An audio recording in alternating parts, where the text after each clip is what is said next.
Good morning. Welcome again to Morning Devotions, and thank you again for our time together. I'd like us to look back to the book of Revelation chapter 7 today, just for a very simple thought in verse 9.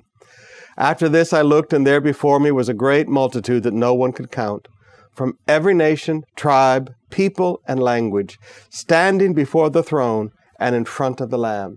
They were wearing white robes and were holding palm branches in their hands, and they cried out in a loud voice, "Salvation belongs to our God who sits on the throne and to the Lamb."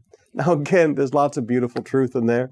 Evidently, there's going to be some vegetation in heaven because they're going to have palm branches. But I also want you to see men from every tribe, every nation, every language. There is so much prejudice in the world today, so much bigotry, so much prejudice that's been even allowed into the church world today.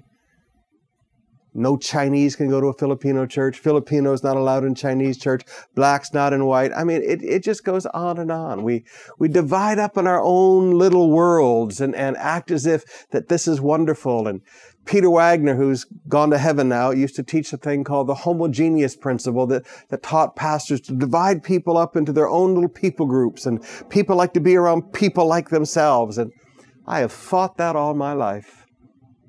Fought that all my life. Because heaven is where we're from. And citizenship in heaven is a little different. Because all of a sudden, there's people from every nation, every people, every language, every tribe. When we get to heaven, there is no black or white or green or purple or yellow with red dots. I mean, there is none of this dividing people up by people groups anymore. We are just people who have been washed in the blood. Every one of us is equal with every other human being at the foot of the cross. Now, brothers and sisters, I would challenge you today.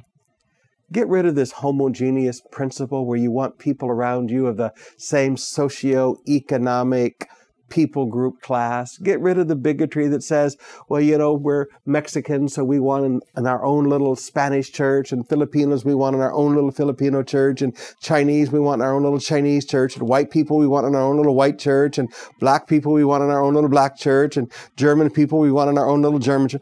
Get rid of this stuff. And let's start recognizing that Jesus died for us all, and we're equal at the foot of the cross.